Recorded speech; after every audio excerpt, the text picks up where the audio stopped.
Porque a pregação de hoje é: não se afogue em águas rasas. Veja bem, não estou falando de você não se afogar em águas profundas, não. Não se afogue em águas rasas. Você sabia que a maioria dos afogamentos acontecem em águas rasas? Segundo dados de diversas campanhas internacionais de prevenção a mortes no mar, rios, grande parte das vítimas se afoga em locais, olha que coisa interessante, com menos de 1,5 metro de profundidade, principalmente perto da praia. Mas elas se afogam ali, porque apesar das águas ser rasas, existem correntes traiçoeiras em águas rasas. Eu vejo muita gente, eu vejo muito cristão que se afogou e está se afogando em águas rasas. Eu gosto muito dessa história, eu prego muito sobre ela, porque tem mais de 1000 lições aqui nessa história do naufrágio de Paulo. E diz assim: por volta da meia-noite, na 14ª noite da tempestade. Quantas noites durou a tempestade? 14 noites, 14 dias e 14 noites. Você imagina chover assim como choveu agora, por quantos dias? 14 dias. É muito tempo, não é muito tempo? Se você for ler o texto todo que diz aqui, a partir do versículo 9, diz que a tempestade foi tão grande que as nuvens de chuva tampavam o sol durante o dia e tampavam a lua e as estrelas durante a noite, e você não conseguia ver nada a não ser água, trovões, relâmpagos, escuridão, durante dia e noite, 14 dias. Os homens não comiam, não tinha mais esperança de salvação, 14 dias. E Lucas diz assim: enquanto éramos levados de um lado para o outro do mar Adriático, os marinheiros perceberam que estávamos bem perto da terra firme. Então, depois de 14 dias de tempestade, de escuridão, finalmente um pouco de luz apareceu, e eles conseguiram ver que eles estavam bem perto da terra firme, bem perto de uma praia, bem perto de uma ilha. Pela graça de Deus, pela misericórdia de Deus,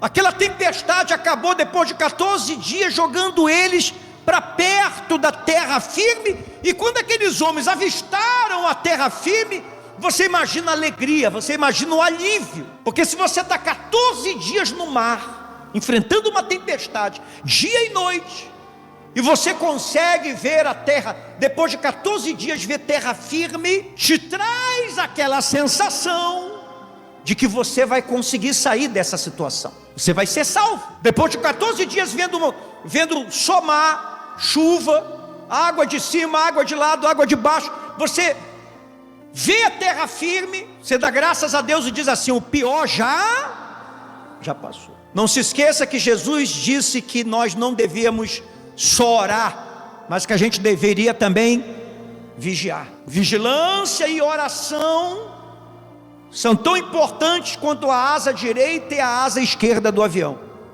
Amém? Quando começa, olha aqui para mim, quando começa uma luta na tua vida, quando começa uma luta na tua vida, um ataque do inimigo contra a tua vida espiritual, um ataque do inimigo contra a tua vida emocional, um ataque do inimigo contra a tua saúde, contra a tua família, contra o teu casamento, contra os teus filhos, contra a tua carreira, contra o teu trabalho. Se você é um bom cristão, se você é uma mulher de Deus, se você é um homem de Deus, o inimigo não vai te pegar cansada, ele vai te pegar forte, ele vai te pegar bem, ele vai te pegar alimentado, ele vai te pegar com comunhão, ele vai te pegar em oração, ele vai te pegar muitas das vezes em jejum, ele vai te pegar você, por exemplo, com essa tempestade toda que caiu ainda há pouco, mesmo assim, eu mesmo cheguei na igreja todo molhado. Então você teve a chuva, mas você disse assim: não, vou lá buscar Deus.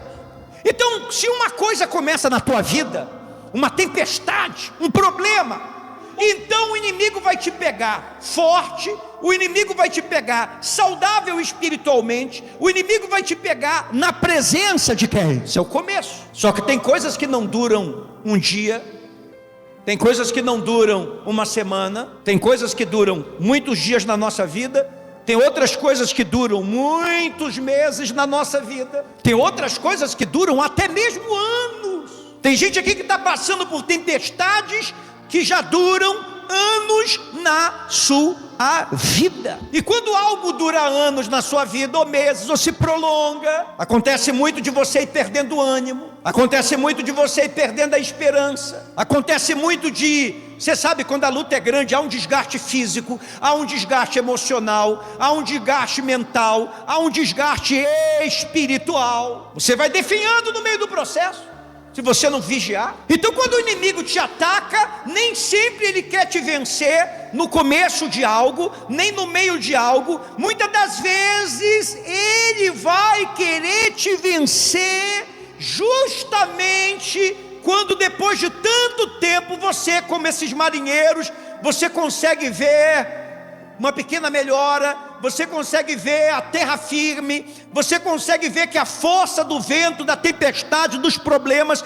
está diminuindo. Só que você tem que se lembrar que você não é a mesma pessoa de quando tudo começou. Essa luta trouxe ferimentos para você, essa luta trouxe cansaço para você, essa luta trouxe estresse para você, você teve muitos dias difíceis. Tem gente aqui que ela não está entrando em algo. Tem gente aqui nessa noite, tem gente que está me assistindo, que você está saindo de algo.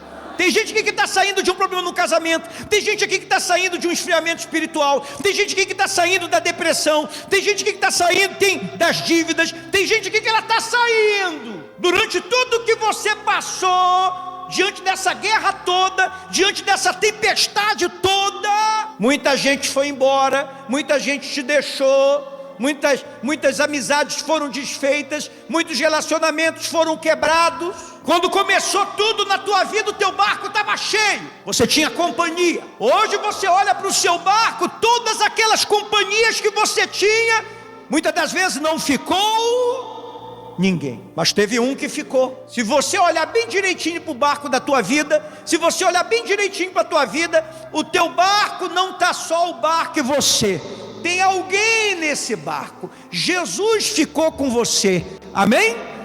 Todo mundo foi embora, mas ele ficou. Então não diga que você está sozinha, não diga que você está sozinho, diga não, Deus está comigo. E é por isso que eu estou saindo. Você está saindo por quê? Deus está comigo. Repita isso: Deus está comigo. Jesus está comigo, não estou sozinho. Alguém ficou, Jesus ficou. Eu não sei como é que eu vou sair, só sei que Deus está comigo. Eu não sei como é que eu vou vencer essa depressão, eu não sei como é que eu vou vencer essa doença, eu não sei se o milagre vai acontecer diretamente através das minhas orações ou através de remédios, mas eu só sei que Deus está comigo. De uma maneira ou de outra eu vou vencer isso aqui. Eu não sei como é que ele vai transformar meu casamento, mas eu sei que vai haver uma salvação, porque Deus está comigo no barco. Eu não preciso saber como, eu não preciso saber quando, eu só preciso ter paz e ter segurança que, pelo fato do barco estar vazio, pelo menos um ainda está no barco comigo. Jesus não pulou do barco quando as coisas ficaram difíceis. Diga assim: ele continuou comigo. Ele continuou comigo. Amém? Você crê nisso? Então aquele pesadelo de Paulo naquele naufrágio, ele está terminando. Quando você vê uma fase ruim terminando na sua vida, quando você vê que um levante do inimigo está terminando na sua vida, quando você vê que você está finalmente saindo de algo tenebroso que veio para te destruir, você fica feliz, mas não perca a vigilância, porque ainda não terminou. Ainda não terminou. Você conhece pessoas que descobriram que tinham câncer, e elas foram fortes de fé, para fazer todas as quimioterapias, todas as radioterapias, e depois de tudo ela vai lá no médico, e a médica diz assim: olha, o câncer regrediu, o tumor desapareceu, o câncer já não tem mais nenhum poder sobre você, você pode voltar para a tua rotina normal, você pode começar a fazer tudo o que você não podia fazer. Eu já vi essa cena se repetir várias vezes. Então se aquela pessoa, ela estava ali, sempre aos pés de Jesus, orando, quando ela recebe a notícia que está tudo bem, ela relaxa, muitas das vezes espiritualmente. E ela também deixa de tomar os cuidados que ela estava tomando. Começa a beber o que não deveria, começa a comer o que não comeria.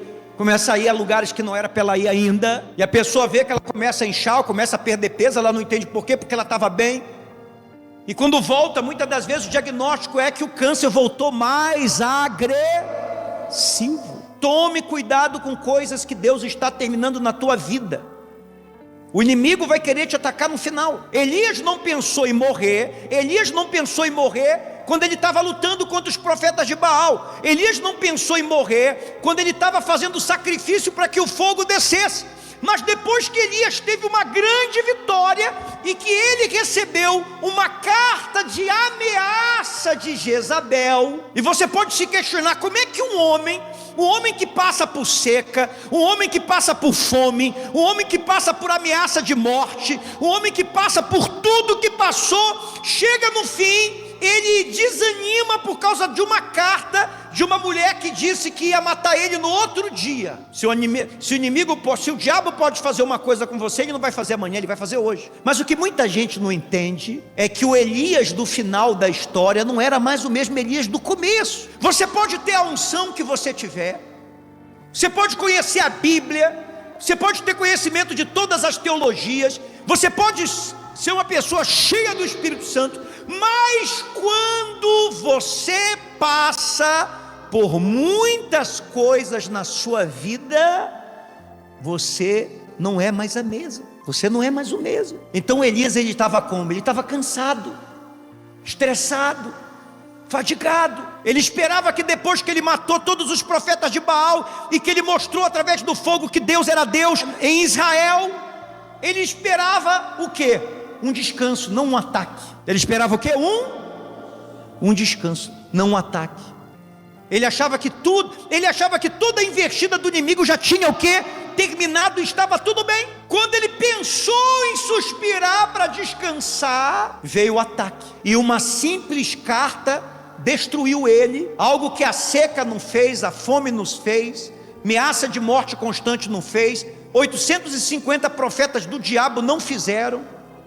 Uma carta fez, porque ele estava fragilizado. Por isso que é importante você cuidar de você, cuidar da sua cabeça, cuidar do seu coração, cuidar da sua fé. Você está me compreendendo, sim ou não? Muitas das vezes o diabo vai querer te atacar num fim de um ciclo de algo que está terminando na tua vida. Os marinheiros perceberam que estávamos perto da terra firme, lançaram a sonda e verificaram que a água tinha 37 metros de profundidade. Um pouco depois lançaram a sonda novamente e encontraram apenas 27 metros. Veja que conforme o navio ia se aproximando da praia, as águas iam ficando mais profundas ou mais rasas? Mais rasas, um sinal que o perigo estava passando. Um pouco depois lançaram a sonda novamente e encontraram apenas 27 metros. Temiam que se continuasse assim, as águas baixando tanto, seríamos atirados contra as rochas na praia.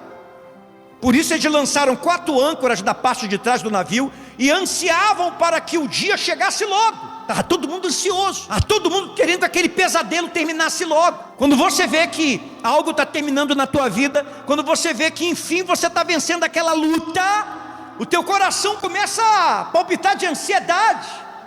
Você não vê a hora do dia amanhecer para você. Você não vê a hora de se ver livre desse problema. Cuidado com a ansiedade. A gente tem que segurar a nossa ansiedade. Eu conheço mulheres que lutaram uma vida para trazer o marido na igreja. Aí o marido começou a ver constantemente na igreja. Aí ela, que orava pelo marido, jejuava pelo marido, fazia votos pelo marido, usava fé pelo marido, agora que ela vê que o marido está vindo finalmente na igreja, o que essa esposa faz? Ela fala assim: olha, já venci essa guerra, mas o fato do marido, o fato da esposa, o fato do filho estar vindo na igreja, não quer dizer muita coisa, não quer dizer muita coisa. Eu já vi casos da gente perguntar para o marido: o senhor veio sozinho hoje na igreja, cadê sua esposa? Ela não estava muito cansada, hoje não deu para ela vir. Antigamente era ela que vinha todo dia. Aí quando o marido começou a vir, ela vinha junto com o marido. E agora que ela sabe que o marido já não sai de casa para ir bubar, sai de casa para vir aonde? Aí quando ela está cansada, quando está com alguma coisa, ela: não, meu marido vai lá, ora pela gente. Daqui a pouco o marido sai da igreja de novo, não se firma com Jesus. Ela não esperava que o inimigo ia atacar justamente o casamento dela, o marido dela, depois que ele estivesse dentro da onde? da igreja: não se afogue em águas rasas. Não é porque algo está acontecendo que você deve esmorecer, que você deve parar, que você deve esfriar na sua fé. Temiam que, se continuasse assim, seríamos atirados contra as rochas da praia. Por isso lançaram 4 âncoras na parte de trás do navio e ansiavam para que o dia chegasse logo, dando a entender que iriam lançar as âncoras da parte da frente. Os marinheiros baixaram o barco salva-vida. Quando eles viram que o navio estava parando, que eles estavam ancorando, alguns marinheiros precipitados fizeram o quê? Não vou nem esperar as outras âncoras não, vamos pegar logo, vamos na frente, vamos entrar no bote salva-vida e vamos embora, a gente já está perto, não vamos esperar o navio atracar não, porque demora muito. Primeiro é 4 âncoras atrás, depois 4 âncoras na frente, não vamos esperar, a gente já esperou tempo demais. Eles começaram a baixar o bote, porque eles achavam que assim eles iam chegar mais. Deixa eu te falar uma coisa: não acelere nada que Deus está fazendo na tua vida. Não faça como esses homens que queriam abandonar o navio para pegar o bote. Não acelere nada, deixa a direção na mão de quem? Na mão de Deus. Dando a entender que iriam lançar âncoras da parte da frente, os marinheiros baixaram o barco salva-vida na tentativa de abandonar o navio. Paulo, você vê o que é uma pessoa cheia do Espírito Santo? Uma pessoa que ela é cheia do Espírito Santo, você não identifica por ela estar rodando, por ela estar caindo, por ela estar falando em línguas. Você identifica uma pessoa que tem o Espírito Santo pelos frutos que ela tem. Uma pessoa que ela tem o Espírito Santo, ela tem discernimento espiritual, ela tem discernimento Quem foi que viu aquela cena dos homens que queriam abandonar o navio pelo bote salva-vida? Quem viu tudo aquilo ali? O apóstolo Paulo. E você acha que ele fez o quê? Opa, vou acompanhar esse, eles vão chegar mais rápido. Eles vão chegar mais rápido. Cuidado com o que um diabo coloca no teu caminho, mostrando que a pessoa está fazendo o mesmo que você, só que tem uma diferença: ela está indo muito mais rápida que você. E quando você tem uma pessoa que faz o mesmo que você, igual você, ela não tem nada demais, só que você vê que o processo dela é acelerado. O que você consegue em 1 ano, ela consegue em 2 meses. Continue focando em Deus e na sua vida. Não foque em pessoas que estão acelerando as coisas. Paulo então disse ao oficial no comando e os soldados: olha o que Paulo disse: se os marinheiros não permanecerem a bordo, vocês não conseguirão se salvar. Deus me disse que é para todo mundo ficar aqui no navio, não é para descer ninguém. O perigo ainda não acabou, Deus ainda não terminou, nem o inimigo também. Fala para eles não descerem. Agora não é hora de descer, permanece. A gente esperou 14 dias, vamos esperar um pouco, o quê? Pouco mais. Então os soldados cortaram as cordas do barco salva-vidas e deixaram a deriva. Ao amanhecer não reconheceram a terra, mas viram uma enseada com uma praia e cogitaram se seria possível chegar ali e atracar o navio. Então cortaram as âncoras e o deixaram no mar. Depois afrouxaram as cordas que controlavam os lemes, levantaram a vela da frente, foram rumo à praia, mas o navio foi apanhado entre 2 correntezas contrárias e encalhou antes do esperado. Deixa eu perguntar para você aqui: o navio ele estava em águas profundas ou ele estava em águas rasas? Só que naquelas águas rasas que pareciam tão inofensivas, o navio caiu dentro de 2 correntezas contrárias. E eles não estavam esperando por isso, porque eles achavam que o pior já tinha o quê? Passado. Se o navio suportou 14 dias de tempestade, mar, águas profundas, vento, tudo, aquele navio não ia afundar em águas rasas. Nem sempre se afunda em águas profundas. Muitas das vezes tem gente se afundando em águas rasas. Você sabe, olha aqui para mim, você sabe que tem gente que ela está perdendo para o inimigo com coisas quase que insignificantes, pensamentos ruins, sentimentos ruins. E se você for olhar para o histórico dessa pessoa, essa pessoa já passou por cada coisa, Deus já deu cada vitória para ela, Deus já se manifestou na vida dela de tantas maneiras, ela já passou por cada tempestade, ela já enfrentou cada problema, Só que agora, muitas das vezes o inimigo está usando algo irrelevante que está incomodando ela, que está perturbando ela. Às vezes é algo que você está vendo, às vezes é algo que você está ouvindo, às vezes é algo que você está sentindo, às vezes não é um problema real do lado de fora, mas é algo que está dentro de você, e isso está sendo muito pior para a tua vida do que todas as vezes que você enfrentou um problema real. A história de Paulo nos mostra que o navio não foi destruído no meio do mar, o navio não foi destruído no meio da tempestade, o navio foi destruído quando a tempestade já tinha acabado, o navio foi destruído quando o navio estava chegando já na beira da praia, nas águas rasas. A parte da frente se encravou e ficou imóvel, enquanto a parte de trás, atingida pela força das ondas, começou a se partir. Os soldados queriam matar os prisioneiros para que não nadassem até a praia e depois fugissem. O oficial do comando, porém, desejava poupar a vida de Paulo e não permitiu que executassem seu plano. Ordenou aos que sabiam nadar que soltassem ao mar primeiro e fossem em direção à terra, e outros se agarraram a tábuas ou pedaços do navio destruído. Assim todos chegaram à praia em segurança. Eles chegaram, mas o navio não chegou. Tem muita coisa na tua vida que, deixa eu te falar uma coisa, a bênção de Deus não está em nada temporário da tua vida. A bênção de Deus não está em nada temporário da tua vida. Tem coisas que Deus traz para a tua vida para ficar um tempo lá, dias, meses, anos, mas aquilo ali é temporário. Não se agarre àquilo ali, não faça daquilo ali o teu Deus, porque Deus salvou Paulo, Deus salvou os homens, mas não era propósito de Deus de salvar o barco, o navio quebrou e foi todo despedaçado perto da praia. Tem muita coisa que você vai conseguir, mas tem muita coisa no processo que é temporário, que vai se perder. Você está compreendendo? Sim ou não? Quem sabe você anda chorando por algo que saiu da sua vida, por algo que se desfez da sua vida, por algumas pessoas que te deixaram, que te ignoraram, por alguns lugares que você não tem mais acesso, por algumas coisas que você fez e hoje não consegue fazer mais. Olhe para frente.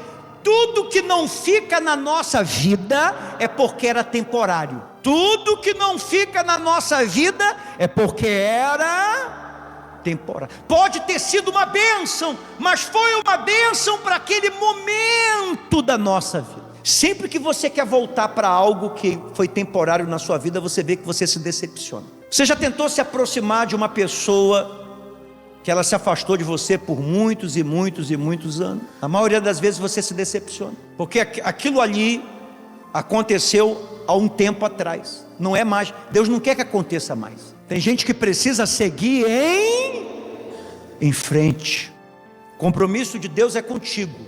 Deus não tem compromisso com nada. Tem gente que ela fica pedindo para Deus abençoar algo que foi temporário na vida dela, mas ela quer que volte. Teve gente que chegou naquela ilha agarrado num pedaço de pau, mas é melhor ter chegado agarrado num pedaço de madeira do navio do que ter morrido afogado junto com o navio. Tem coisa na tua vida que quando acabar você vai estar em pedaços, mas Deus vai estar com você.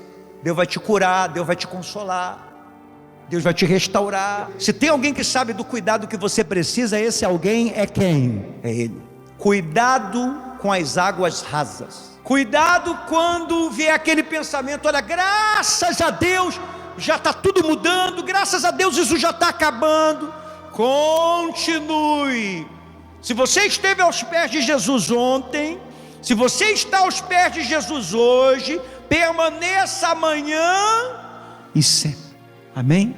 Porque a gente nunca sabe quando o inimigo está à espreita. Paulo foi sábio, porque quando todo mundo queria ir para o bote, ele falou: olha, se a gente abandonar o navio agora, ainda não era a hora, mas depois teria que ser abandonado. Deus sabe cada tempo na nossa vida. Por isso que a gente não pode fazer nada sem pedir a direção de quem? De Deus. Eu estava almoçando num lugar, um homem olhou para mim e falou assim: eu conheço o senhor, eu lhe acompanho. Falou: eu posso falar com o senhor? Eu falei: pode. Eu já fui um homem muito rico aqui, mas eu quebrei.